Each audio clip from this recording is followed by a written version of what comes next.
Hi all, and welcome to my new video series. I'm Waldemar, chess trainer and teacher. The new video series is titled Falsifications. Falsifications? What does that mean? Well, in science, whenever a scientist has come up with a new idea or theory, the first thing he or she should do, according to the rules of proper scientific research, is to try and falsify this theory.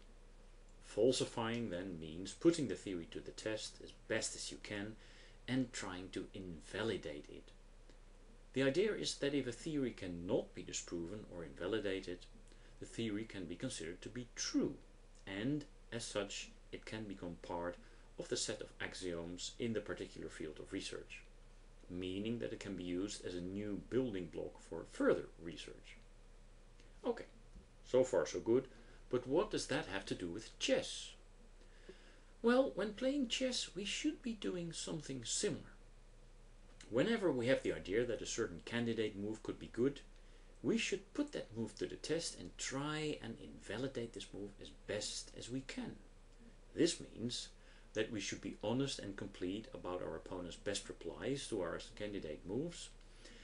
And if we start analyzing and find that the opponent has at least one good way of countering our candidate move, then we may want to discard our move and look for a better one.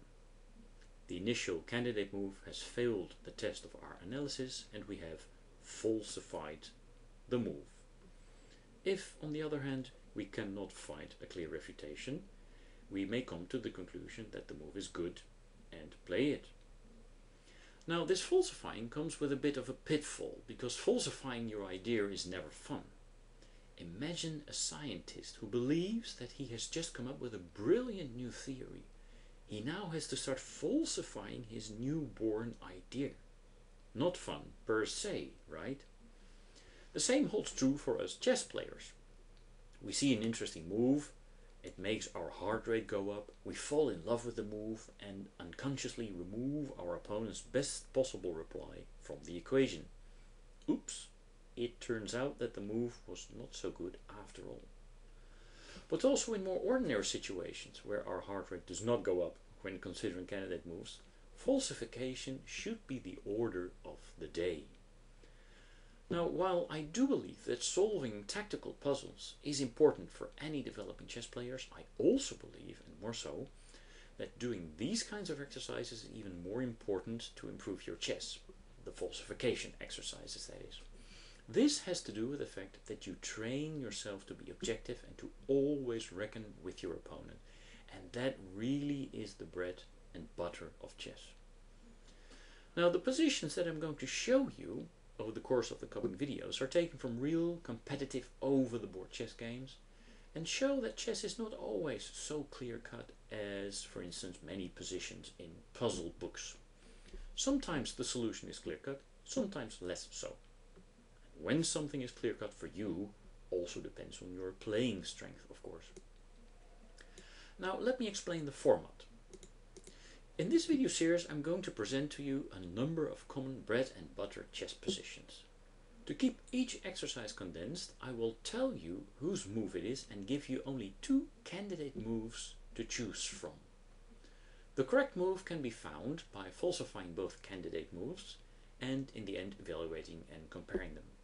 But the main trick here is in the falsification. This is an extremely important technique to improve your chess, because the value of your move lies in the possible replies of your opponent. Now let me repeat that.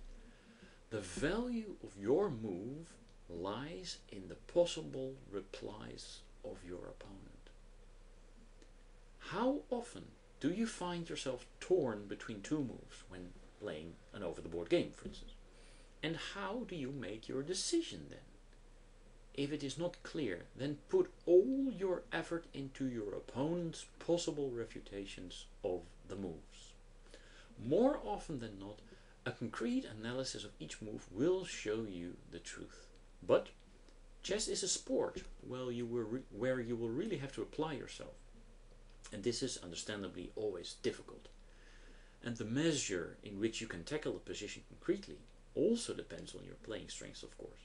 But playing strength is also very much defined by the mere fact of applying yourself in the first place and taking the correct approach. Okay, enough said, let's go to the first position. It is white to move in this position. My question for you, what would you play? 1. Castles, so white castles kingside, or 2. c4 takes d5. So these are the two possibilities, the two moves, the two candidate moves you can choose from, and the two that you're supposed to falsify, evaluate and compare. Now it looks like a position where nothing much is going on. Both sides are trying to finish their opening, and who knows, maybe that's just the case, that not much is going on. But anyways, which move would you play? Please leave your answer in the comments below, and let's see if we can get a bit of a discussion going here. And as always, please like and subscribe to the channel as well if you have not done so. So, if you want to know more about falsification and other chess thinking techniques, consider becoming a member of our university on betteryourchess.com or contact me for online chess lessons. In the next video, I will discuss what I think is the correct approach to this position, and will also present the next position in the series. Thank you for your attention, and see you next time. Bye bye.